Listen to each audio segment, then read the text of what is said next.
चलिए, good afternoon for you.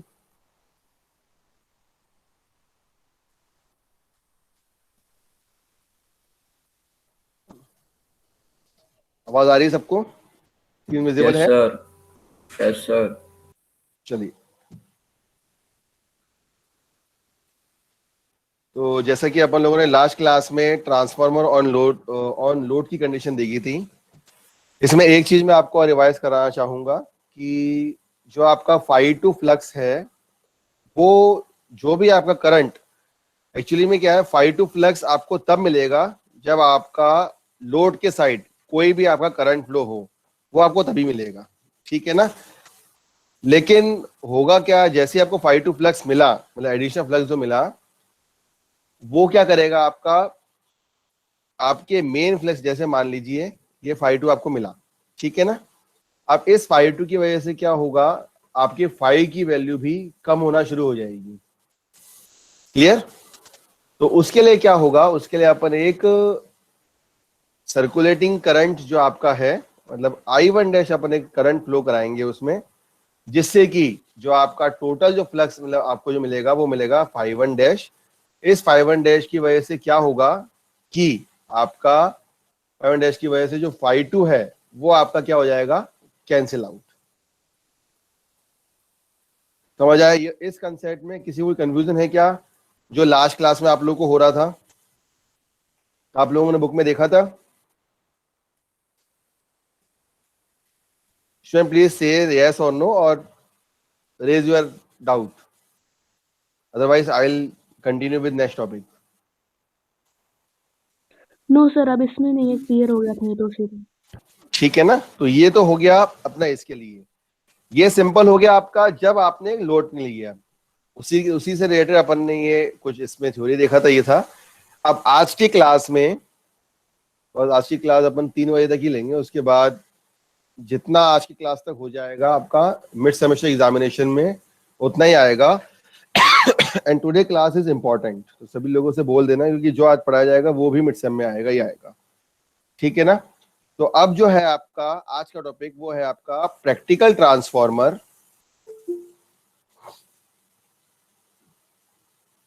Practical transformer on load. ठीक है ना? प्रैक्टिकल ट्रांसफार्मर ऑन लोड बोल रहे हैं इसको अपन, या फिर इसको अपन क्या बोल सकते हैं, actual transformer. We can also call it as actual transformer. Clear? तो इसमें क्या होगा, एक्चुअल ट्रांसफार्मर या एक्चुअल ट्रांसफार्मर में सबसे पहले इंपॉर्टेंट चीज ये रहेगी कि आपका जो V1 की वैल्यू है, अभी तक अपन ने क्या देखा था कि जो V1 की वैल्यू है वो E1 के बराबर है, एंड जो V2 की वैल्यू है वो E2 के बराबर है। अपन ने देखा था ये चीज, हाँ या ना?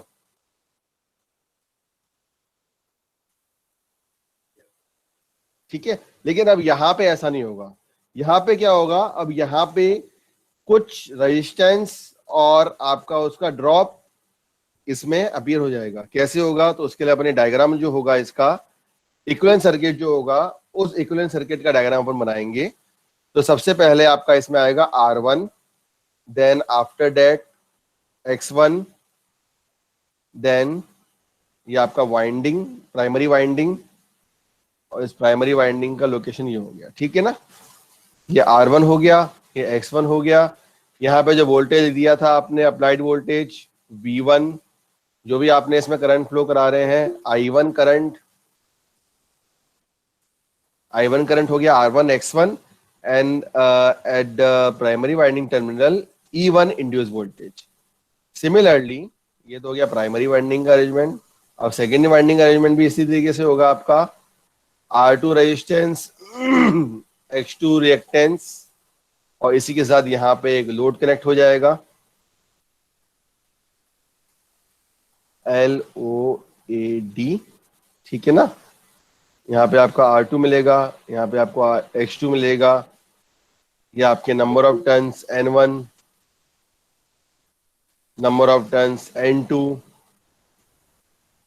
R2 X2 हो गया यहाँ पे, ये E2, यहाँ पे लोड के अक्रॉस जो वोल्टेज मिलेगा वो कौन सा मिलेगा, V2 वोल्टेज, और यहाँ जो आपका इस ब्रांच में करंट जो फ्लो होगा वो I2। क्लियर? तो इससे जो आपका R1 से और X1 से टोटल जो आपका ड्रॉप रहेगा उसको क्या बोलेंगे अपन, कोई बताएगा? What we can call it? जल्दी बताओ यार, क्या बोलेंगे इसको? Class please respond.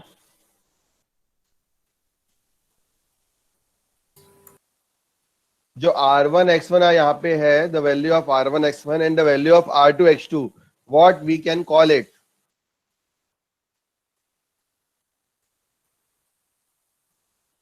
बताओ यार। Sir choke coil. नहीं,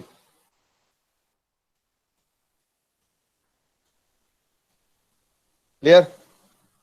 वेरी गुड ऋषभ नायक, ऋषभ ने बिल्कुल सही जवाब लिखा है।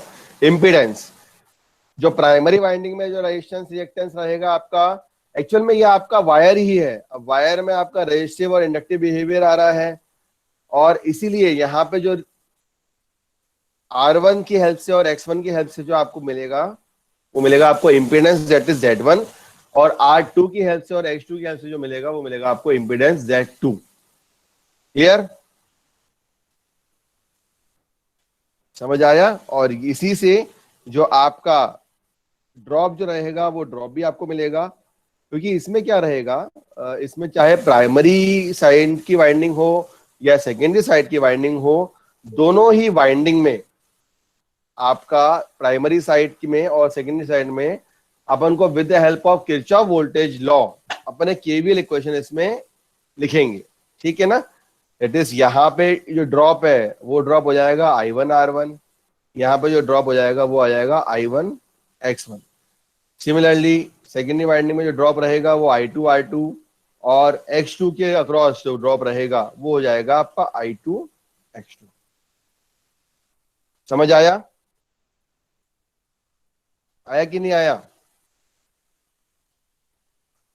क्यों, तुम लोगों ने खाना ज्यादा खा लिया है क्या आज?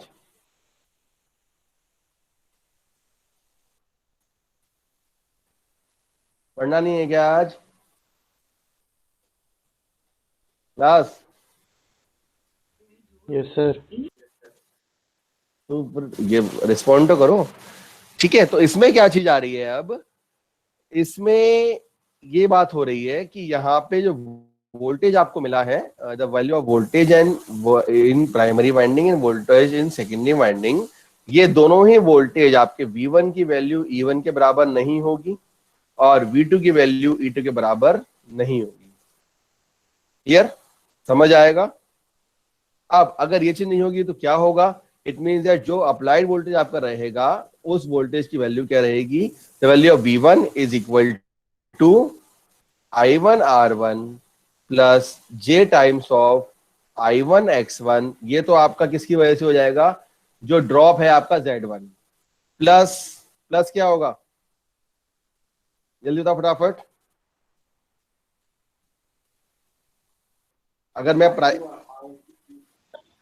E1 Z1 E1 E1, very good, E1 रहेगा। ठीक है ना? ये हो गया प्राइमरी वाइंडिंग एक इक्वेशन, ये हो गई आपकी जो आपने प्राइमरी साइड से निकाली। ठीक है, समझ आया? इसी तरीके से सेकेंडरी साइड की जब हम बात करेंगे तो इसकी इक्वेशन क्या हो जाएगी, द वैल्यू ऑफ E2। अब क्या हो गया, जो इंड्यूस ईएमएफ आपको मिलेगा ना, उस इंड्यूस ईएमएफ से आप अपनी इक्वेशन निकाल लेंगे, and the value of E2 is equal to I2 R2 plus J times of I2 X2 plus V2। ये दो इक्वेशन इसमें काम आएंगी। समझ आया? सप्लाई वोल्टेज दिया, सप्लाई वोल्टेज से सबसे पहले आपका रेजिस्टिव ड्रॉप, फिर इंडक्टिव इंडक्टेंस जो आपका रहेगा वो ड्रॉप रहेगा, उसके बाद आपको क्या मिल जाएगा इसमें आपका EMF induced.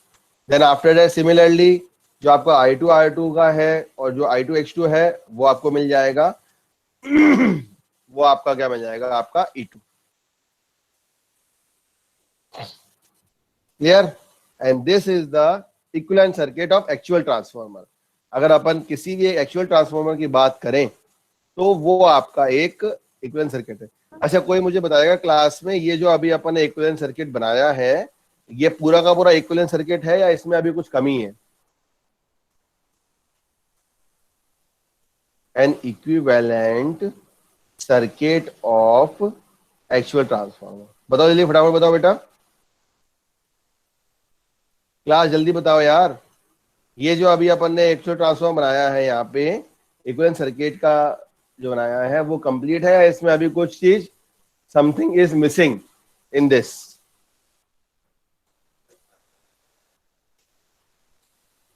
Garima please unmute yourself and से इट। मैं चैट बॉक्स बाबा पढ़ते नहीं हूँ क्लास के टाइम पे। सर प्राइमरी साइड पे एक एसी वोल्टेज सोर्स लगेगा।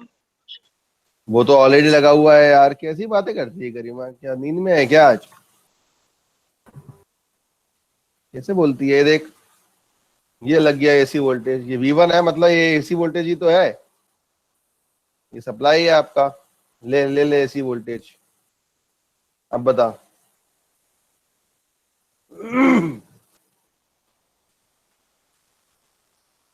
बताओ जल्दी।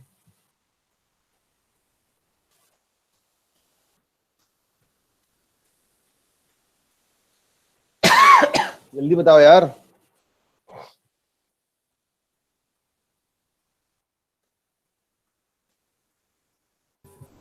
Sir flux. फ्लक्स, ठीक है, और बताओ भैया।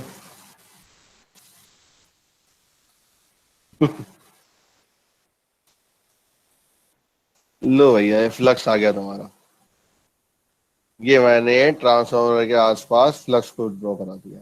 खुश? क्लियर?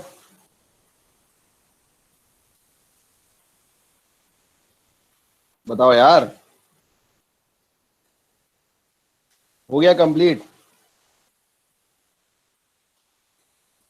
बताओ भाई, नहीं आ रहा है याद? चलो मैं एक स्लाइड आपको दिखाता हूं, फिर आपको याद आएगा। ये डायग्राम देख लिया, बना लिया सब लोगों ने कॉपी में? क्लास बना लिया सर। ठीक है, अब अपन जाते हैं इस डायग्राम में। बताओ इस वाले डायग्राम में और इस वाले डायग्राम में क्या अंतर है?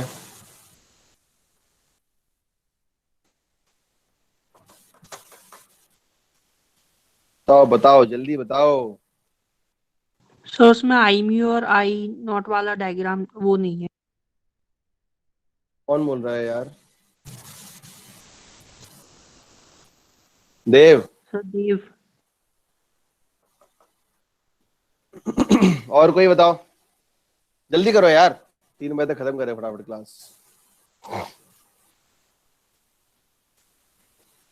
सर इतना लोड नहीं है, उतना लोड है। ये भगवान, किसने बोल दिया लोड नहीं है? ये देखो,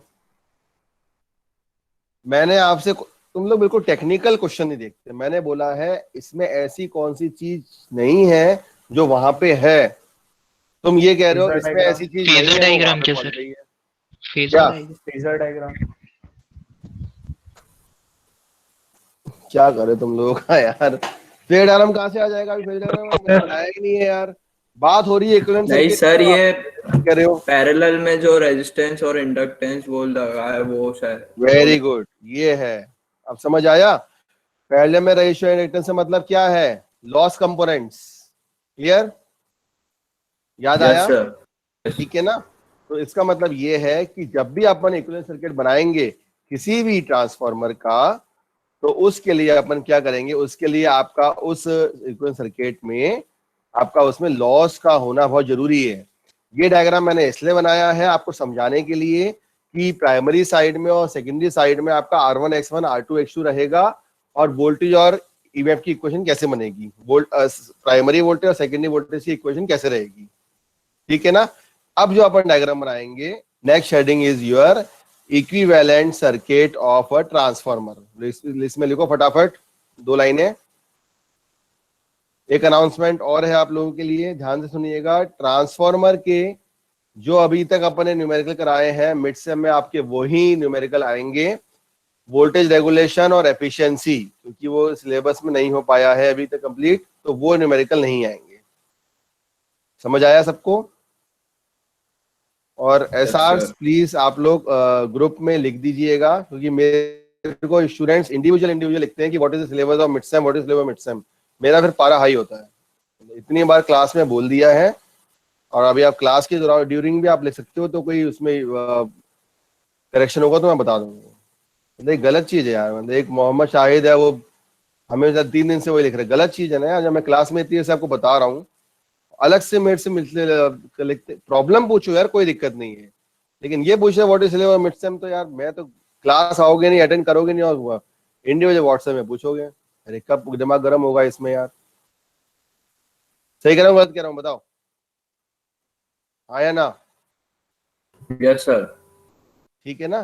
तो सिलेबस भैया मैं एक बार अनाउंस कर देता हूँ, यूनिट 3 आपकी पूरी आएगी, यूनिट 3 भी आपकी पूरी आएगी, लेकिन जितना आज तक यहाँ पे होगा, अगर आप लोग मेरे को परमिट करोगे 5 बजे तक क्लास लेने के लिए, तो मैं तो रेगुलेशन एफिशिएंसी भी करा दूंगा, if you all are agree.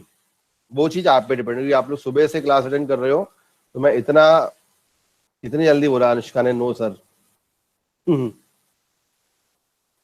चलो कोई नहीं, तुम लोग का ही मिड सेम है, बर्डन हो रहा है, मैं समझता हूँ यार, ठीक है कोई बात नहीं। नितांशी अभी तक ले रहे हैं, 3 बजे के बाद क्लास कंटिन्यू नहीं होगी, ठीक है? तो आपका ट्रांसफॉर्मर का जो है, जो टॉपिक्स हैं जो अभी तक हो गए हैं, वो पूरे आएंगे। डीसी मशीन क्योंकि आप लोगों ने लैब में कर लिया है, तो हो सकता है उसका एक आध क्वेश्चन आ जाए, ठीक है ना? क्योंकि लेबोरेटरी में वो एक्सपेरिमेंट परफॉर्म हो चुका है। दे दूं डीसी, दे दूं? बताओ जल्दी। और मैसेज टाइप नहीं, क्लास में बोलो। No sir. निशांक क्या बोल रहे हो? निशांक बेटा डीसी मशीन दे रहा है मिड सेमेस्टर सेकंड में? नहीं देना सर, लैब में इतना समझ में नहीं आता सर। Yes sir. नो अरे Rally ऐसा क्यों बोल रहे हो यार? लैब में समझ में नहीं आता? क्यों नहीं आता? इतने 4 लोग लैब कराते हैं, ऐसा तो नहीं बोलो यार। मैं भी शुरू में लैब में रहता ही था, लेकिन मैं उसमें असाइन था, तो इसलिए मैं अब उसमें रहता नहीं हूँ।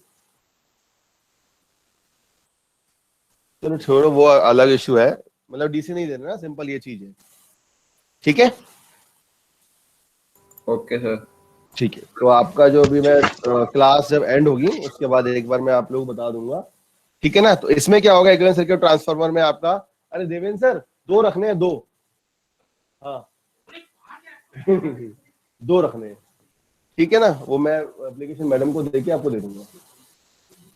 वो मैं समझ गया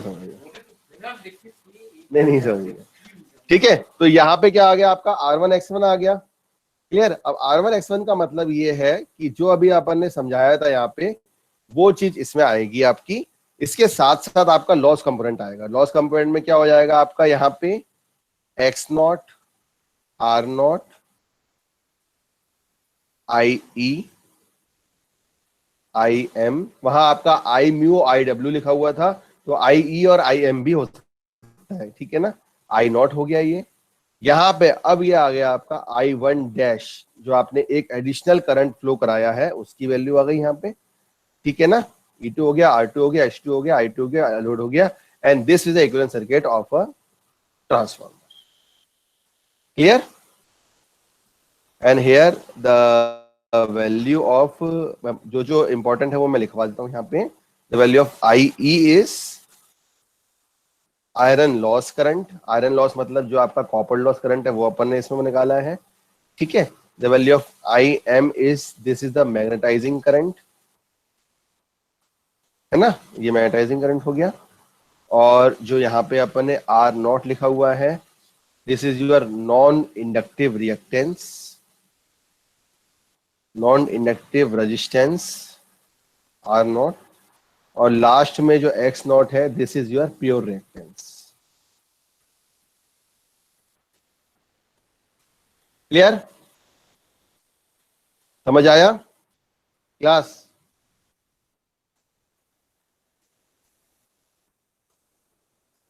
यस सर। ठीक है, तो इसके लिए 2 लाइन लिखिए फटाफट।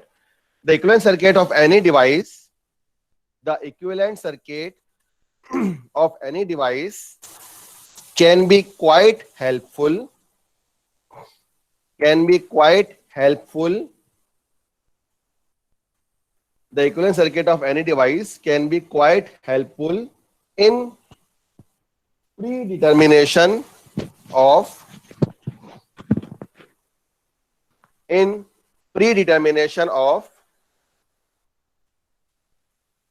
the device, in predetermination of the device. Sorry यार, in predetermination of the behavior of the device. Of the device नहीं होगा, उसमें कर देना of the behavior of the device. In predetermination of the behavior of the device under various conditions of operation, under various condition of operation, and it can be drawn if the equations, and it can be drawn if the equations describing its behavior are known. फिर से repeat करता हूं, and it can be drawn if the equations describing behavior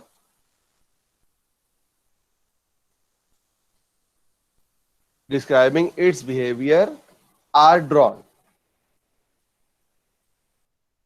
ठीक है, तो इसका जो phasor diagram है, जैसे अपन ने पिछले फेजर डायग्राम बनाए थे वैसा ही बनेगा. तो फेजर डायग्राम ये आप लोग कोशिश करना आफ्टर मिड सेमेस्टर एग्जामिनेशन. ये आप लोगों का ट्रांसफॉर्मर का पहला असाइनमेंट क्वेश्चन है कि ट्रांसफॉर्मर का असाइनमेंट 1 का क्वेश्चन ये है कि आपको फेजर डायग्राम बनाना है. सबसे पहला जो रहेगा वो किसके लिए रहेगा? आपका प्योर रेजिस्टिव लोड के लिए.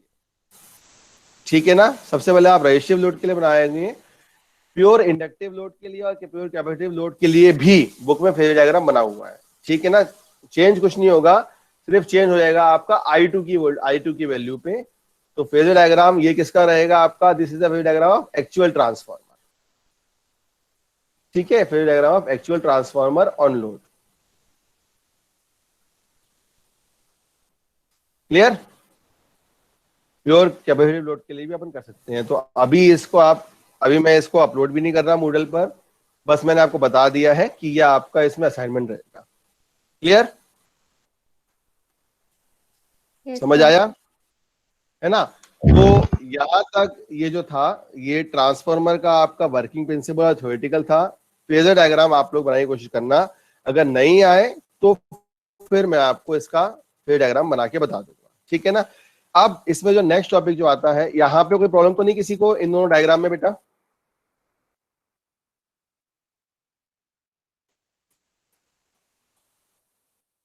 ठीक है, तो ये अभी मिड सेम में नहीं आएगा क्योंकि अभी मैंने खुद ही असाइनमेंट आपको दे रहा हूं ये वाला. अब नेक्स्ट जो है इसमें वो है इसका अब वोल्टेज रेगुलेशन.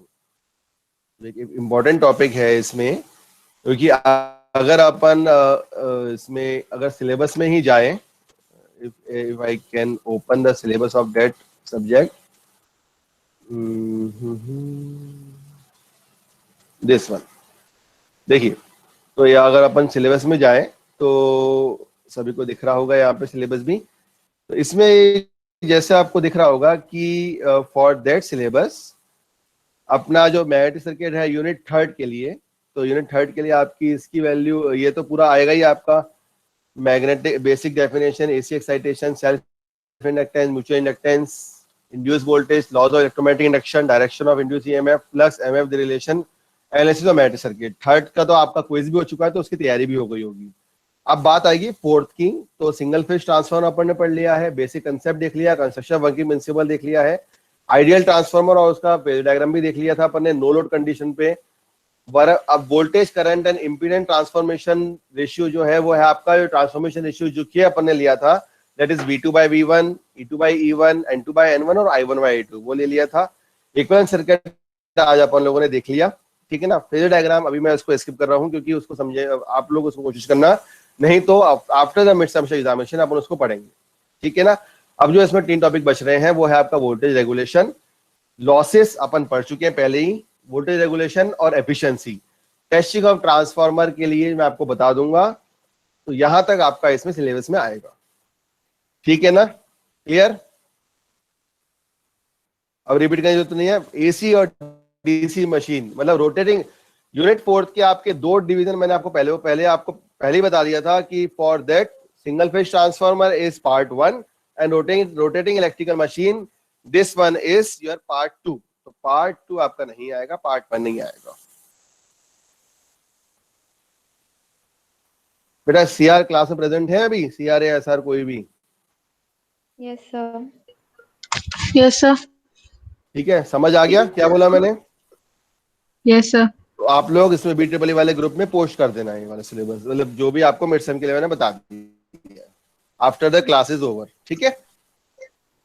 Yes sir. तो एसी मतलब मिड सेम 1 की एक बात बोल रही थी सर। क्या बोली निताशी? सर मिड सेम 1 का आपने बोला था, वो वाला जो मार्क्स था सर वो आप दे देंगे सर, बट मिड सेम 2 तक ही हो सकता है वो चेंज। मिड सेम 2 तो अब मंडे से है सर। किसने बोल दिया मिड सेम 2 तक हो सकता है वो चेंज? मिड सेम 2 के बाद चेंज नहीं हो सकता। पता नहीं सर, शायद आपने ही बोला था। अब सॉरी नहीं, सर, मैंने मेरी ये बोला mistake। था mid sem 1 and mid sem 2 इन दोनों का ही एवरेज होता है, और एवरेज की जब लिस्ट आएगी तो उसमें आपको चेंज मिलेगा, ठीक है ना। क्योंकि टाइम नहीं मिल Okay, पाया sir. अपन लोगों को, वो जो अपन को इंटरेक्शन करना था तो वो नहीं हो पाया। तो अभी आपको मिड सेमेस्टर एग्जामिनेशन है, हो सकता है वो मिड सेम की एग्जाम की, क्योंकि अभी अपना देखो सिलेबस अपना अभी टीचिंग एंड तो हुई नहीं है, तो 27 मार्च तक मैं कभी भी कर लूँ मैं उसको, ठीक है ना। समझ आया दानशी? तो ऐसा कंपलसरी नहीं Yes, है sir. कि जो उसमें जो आपका जो एक जो क्वेश्चन गलत था उसका बोनस हो सकता है। मैं सभी का इंडिविजुअल सबका मॉडल का जो क्विज आप लोगों ने अटेंड किया था उसको ओपन कर फिर मैं उधर ही नंबर दे दूं जिसने उसको अटेंड किया है, क्योंकि मैंने क्वेश्चन बैंक से क्वेश्चन आए थे, सबको तो वो क्वेश्चन गए नहीं थे, ठीक है। लेकिन अगर 80% लोगों को भी गया था तो हो सकता है मैं उसी में उसको ओपन करके वही मार्किंग कर दूं, या फिर मैं 1-to-1 इंटरेक्शन कर दूं, वो मेरे पे डिपेंड करेगा, ठीक है ना। तो वो मैं सेकंड मिड सेम के बाद भी कर सकता हूँ, ओके सर। ठीक है ना। तो ये इश्यू एक्चुअली क्या है, सेकंड मिड सेम में भी ना उठे, इसलिए फिर मैंने यही सोचा कि मैं सेकंड मिड सेम के बाद ही करूंगा ये चीज, क्लियर। Okay sir. हाँ। चलिए अब बात करेंगे अपन वोल्टेज रेगुलेशन की। तो वोल्टेज रेगुलेशन की बात, वोल्टेज रेगुलेशन में मतलब ये होता है कि राखी ने क्या लिखा है, निताशी पढ़ के बताना, इसका भी माइक खराब है इसका। सर वो बोल रही है कि जैसी प्रॉब्लम इस ऑप्शन में हुई थी, ऐसा अगर कोई क्वेश्चन में प्रॉब्लम हो तो आपको इसके टाइम ड्यूरेशन में बता दीजिएगा। क्वेश्चन के ड्यूरेशन में? सर मिड सेम के ड्यूरेशन में। हाँ मिड सेम, सॉरी सर। हाँ नहीं मेरे को समझ नहीं आया, मैं क्वेश्चन समझ ही नहीं पा रहा आपका यार। सर शी मीन्स सर वो कहना चाह रही है कि हाँ बोलो अनुष्का, बोलो क्या कह रहे हो? सर ये वाला जो क्वेश्चन था जो मिड सेम में आया था, यूनिटी जिसका हाँ। आंसर उन्हें लगाया था बच्चों ने, वैसा ही क्वेश्चन अगर मिड सेम 2 में आता है तो आप उसी टाइम उसे सही कर देना। She means that. अब यार जिस टाइम एक्चुअली क्या है, उस टाइम जब आप मिड सेम चल रहा था ना, तो उस टाइम स्टूडेंट्स ने उसको मार्क करना शुरू कर दिया था। तो ड्यूरिंग द मिड सेमेस्टर मैं अगर चेंज करूंगा तो फिर वो कुछ लोगों के लिए सही हो जाएगा, कुछ के लिए गलत हो जाएगा। तो मैं वैसे कोशिश करूंगा कि वैसे दिक्कत ना आए। उस टाइम पता नहीं क्या दिक्कत आई, मुझे समझ भी नहीं आया, वो इनफाइनाइट करना था कुछ, डिस्टर्बेंस हो गई होगी, या मैंने उसको यूनिटी लिख दिया या क्या कर दिया, खुद याद नहीं आ रहा मेरे को। चलो व्हाटएवर जो भी होगा मैं उसको अप्रोप्रिएट एक्शन करके उसका फाइनल रिजल्ट ले आऊंगा, ठीक है। चलिए तो अब बात कर रहे हैं अपन वोल्टेज रेगुलेशन की। तो वोल्टेज रेगुलेशन सबसे पहले ये बात होता है कि जैसे कि मैं आपको बताऊं कि आपके घर में फैन रहता है, ठीक है ना। फैन में जो अपन स्पीड कम ज्यादा करते हैं वो किससे करते हैं? रेगुलेटर से, ठीक है ना। वो आपका फैन का रेगुलेटर है। इसी तरीके से ट्रांसफार्मर में भी एक रेगुलेशन प्रिंसिपल रहता है जो अपन रेगुलेटर से करते हैं, और उसका फिजिकल सिग्निफिकेंस ये है कि ये जो वोल्टेज रेगुलेशन आपको मिलेगा ये तभी मिलेगा जब आपके पास क्या हो, सेकेंडरी वोल्टेज आपको अवेलेबल हो। सेकेंडरी वोल्टेज अवेलेबल से मतलब ये है कि जब आपने लोड कनेक्ट किया हुआ है तो वैसे ही अगर आपने लोड कनेक्ट किया हुआ है, इसका मतलब क्या होगा, E2 की वैल्यू और V2 की वैल्यू बराबर नहीं है। For that condition the value of E2 is not equal to value of V2। ये मैंने आपको लास्ट स्लाइड में बताया था अभी। क्लियर? तो इसका मतलब ये है कि यहाँ पे क्या हो रहा है, यहाँ पे जो आपका डिफरेंस आ रहा है E2 और V2 का, it means that this is a difference between the secondary terminal voltage from no load to full load. No load to full load का मतलब ये है कि जब ट्रांसफार्मर किसी लोड कंडीशन में नहीं है उस टाइम पे, इसको अपन ये भी लिखते हैं, it is also known as E at NL minus, sorry, E2 at NL minus V2 at NL divide by in terms of V2 and FL. This is FL. समझ आया? मतलब secondary terminal voltage at no load condition minus secondary terminal voltage at full load condition divide by secondary terminal voltage at full load condition. मतलब no load से जब full load में आप जाएंगे तो उस टाइम पे आप रेगुलेशन को निकालेंगे, रेगुलेशन को फाउंड आउट करेंगे, और उसी के लिए अपन ये वोल्टेज रेगुलेशन कंसेप्ट को अपन पढ़ते हैं। ठीक है ना? और अगर इसको परसेंटेज में अपन देख रहे हैं तो value of percentage regulation is equal to E2 minus V2 divide by V2। इसमें एक छोटी सी गलती हो गई है, एक्चुअली यहाँ पे जो डिवीजन होगा ना वो आपका E2 का होगा। मतलब नो लोड कंडीशन में जो आपका डिवाइड रेगुलेशन कर रहे हैं अपन, ये तो हो गया आपका वोल्टेज डिफरेंस। देखो E2 माइनस V2 क्या है, this is a secondary winding का या सेकेंडरी टर्मिनल वोल्टेज का एक्चुअल में वोल्टेज डिफरेंस है। जैसे कि मान लीजिए मैंने एक वाइंडिंग आपको कनेक्ट कर दी, ये आपकी सेकेंडरी वाइंडिंग है, ठीक है ना? इस सेकेंडरी वाइंडिंग में मैंने रेजिस्टेंस लगाया है और इंडक्टेंस लगाया है। सबको दिख रहा है डायग्राम ऊपर? ठीक है ना? तो यहाँ पे क्या हो रहा है, यहाँ पे मैंने E2 लगा दिया और यहाँ पे मैंने V2 लगा दिया। इसका मतलब क्या है, अब अगर मेरे को इसमें वोल्टेज रेगुलेशन चाहिए, इसका मतलब क्या होगा कि इन दोनों के बीच का जो आपका यहाँ पे वोल्टेज ड्रॉप रहेगा, उससे मैं यहाँ से इसका लगा सकता हूँ कि मेरा इसमें वोल्टेज रेगुलेशन या वोल्टेज, मेरा सबसे पहले तो वोल्टेज डिफरेंस कितना आ रहा है मेरे पास।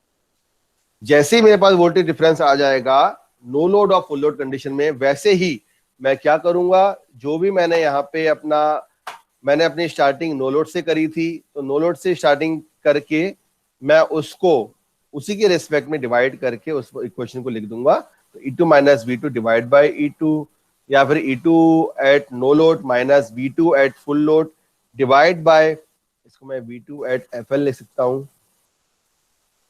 फिर से मैंने वो लिख दिया, divide by E2, that is this is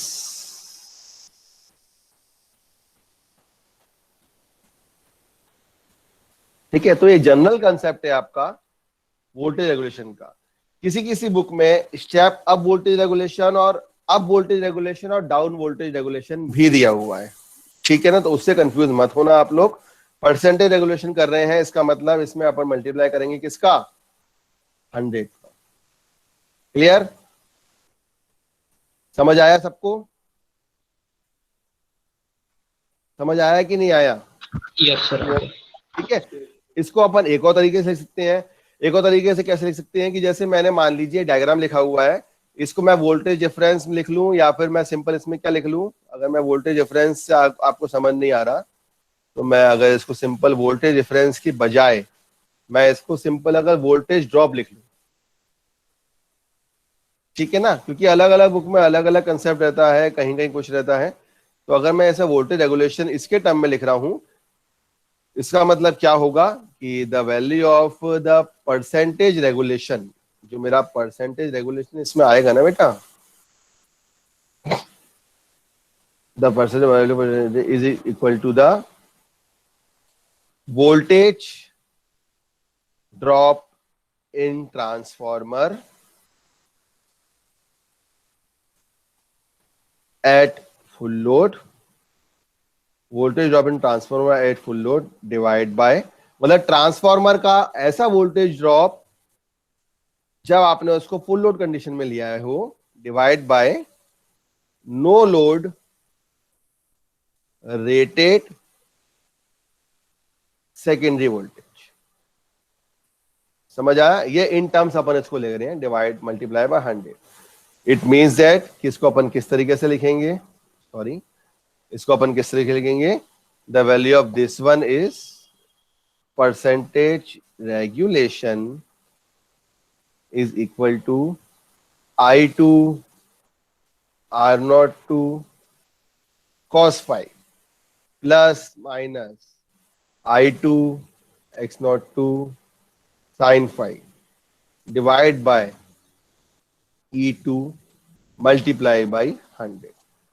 voltage regulation का एक फॉर्मूला आपका ये भी होता है। ठीक, अब मुझे कोई बताएगा कि यहाँ पे मैंने I2 R02 cos phi और I2 X02 साइन फाई और मैंने प्लस माइनस साइन क्यों लिखा हुआ है?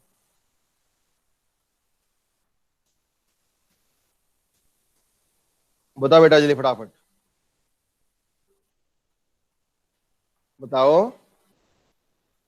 आई आर कॉस फाई और आई आर साइन फाई मैंने क्यों लिखा है यहां पे?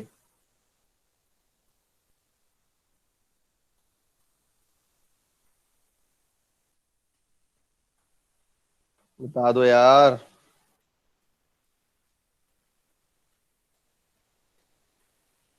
समझ में नहीं आया क्या?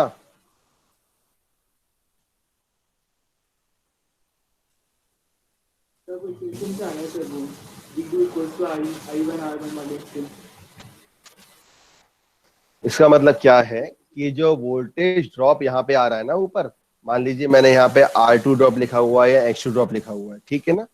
तो I2 R2 और X2 अपन सब एक साथ में लिखेंगे, बिकॉज यहाँ पे आपका वोल्टेज और करंट है। इसका मतलब वोल्टेज करंट के साथ उसमें आपका एक फेज डिफरेंस भी आ चुका है, जिस फेज डिफरेंस को अपन 5 से इंडिकेट कर रहे हैं। ठीक है, तो जो भी आपका ड्रॉप इसमें अवेलेबल रहेगा उसके साथ उसका जो भी आपका एक्टिव कंपोनेंट हो या रिएक्टिव कंपोनेंट है, रेजिस्टेंस है तो कॉस टर्म आएगा, रिएक्टेंस है तो साइन टर्म आएगा। इसीलिए आई आर के साथ कॉस फाई लिखा है, आई एक्स के साथ साई फाई लिखा हुआ है। समझ आया? और पॉजिटिव साइन कन्वेंशन है, नेगेटिव साइन कन्वेंशन का मतलब ये है कि यहाँ पे अगर मान लीजिए अगर आपका जो लोड है वो आपका कौन सा लोड है आपका, मान लीजिए वो आपका इंडक्टिव लोड है, ठीक है ना?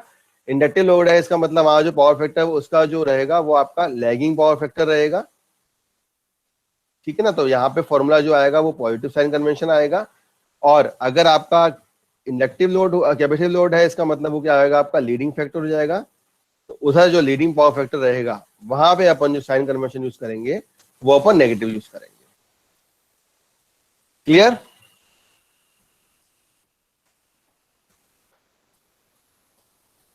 समझ आया कि नहीं? यस सर, आ गया। Yes sir. ठीक है ना? तो जो आपका मेनली ये जो है आपका ट्रांसफार्मर में सबसे पहले लोड कंडीशन अपन ले ली, उसके बाद अपन ने ये देख लिया कि इसमें प्राइमरी वाइंडिंग में सेकेंडरी वाइंडिंग में कौन कौन सी इसमें रहेंगे टर्म्स, वो अपन ले लिए है। फिर अपन ने इसमें लॉस टर्म ले आए, उससे अपन ने तो टोटल आपका एक इक्विवेलेंट सर्किट बना।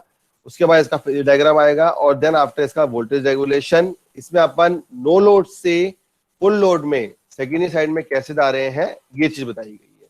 अब लास्ट जो इसका जो टॉपिक है इसमें जो समझने के लिए एक और टॉपिक है वो है इसकी एफिशिएंसी। ठीक है ना? पढ़ा दें?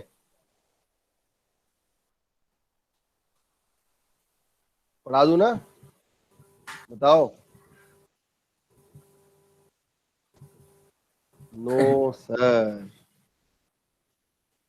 बताओ तुम लोग, बताओ तुम लोग नो कर दोगे तो मैं तो फट से इरेजर करा दूंगा। जल्दी बताओ। अपने आप इरेज कैसे हो गया यार? चले ठीक है, यहीं तक आप लोगों का मिड सेम का है। Okay okay sir. चलिए, good day to all for mid semester examination, है ना? अब किसी को डाउट हो, यही आपकी क्लास रिपीट हो रही है आपकी डाउट क्लास में भी, क्योंकि एडिशनल क्लास है तो डाउट क्लास भी है आपकी। तो किसी को भी डाउट है आपके 3rd यूनिट में या फिर 4th यूनिट में तो वो आप मुझसे पूछ लीजिए, तो मैं जो भी उसमें जितना हो सकता है उतना बता दूंगा भैया। सर आज का ये जो आपने डायग्राम और ये ड्रॉ किया था ना सर, ये आप शेयर कर देंगे ग्रुप में, मेरा छूट गया हाँ, था। मैं इसका जो आपका रहेगा ये पूरा का पूरा इसमें शेयर कर दूंगा आप लोगों को। जैसे मैग्नेटिक सर्किट में अपन ने वो था, ये इसमें कोई डाउट है क्या मैग्नेटिक सर्किट में किसी को? सर वो जो आप लिख रहे थे वो, मैं क्या लिख रहा था यार? क्या क्या सर लिखा आप मैंने? लिखकर समझा रहे हैं ना सर, वो जो वो उसमें से छूट गया था सर। हितांशी मेरे को फोन पे बताना, मैं नहीं समझ पा रहा अभी, ठीक है? सर ये जो सामने दिखा रहे हैं ना सर, आप ये बोल रही हूँ सर। हाँ, तो ये तो मैं भेज दूंगा ना यार, मना किसने किया है? इसी का पूछ रही थी सर। ओके। हाँ, भेज दूंगा मैं इसमें ये ब्लैंक स्लाइड्स डिलीट करके भेज दूंगा, ठीक है ना? और बताओ। और सर पुंजन मैम ने कल बोला था, नहीं वेंसडे को बोला था कि वो जो डीसी वाला एक्सपेरिमेंट है उसकी एक वीडियो देंगी वो हमें ग्रुप में, वो शायद स्किप हो गया उनके माइंड से। आप बोल देंगे सर? तो आप उनको याद दिला दो। सर मैं कैसे याद दिलाऊं, मैम बोलती हैं वो व्हाट्सएप नहीं पढ़ती सर। चलो मैं बोल दूंगा, ठीक है? Thank you sir. चलिए और बताओ, और कोई दिक्कत? No sir, thank you. ठीक है, तो मैंने ये जो असाइनमेंट वाला है वो मैंने सबसे लास्ट में स्लाइड में कर दिया, ये आपको दिख रहा होगा। मैं इसको अभी आप लोगों से शेयर कर देता हूँ, ठीक है?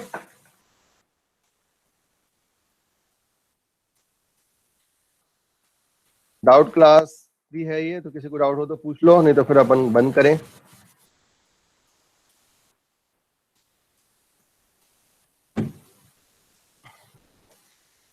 बताएं जी, जल्दी फटाफट।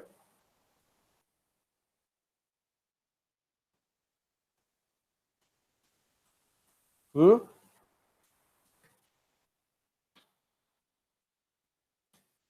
बंद करें?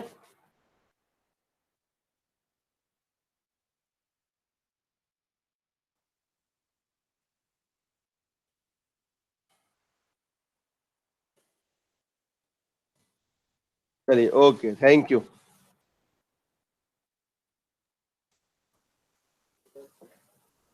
All the best for mid sem examination, है ना? ओके।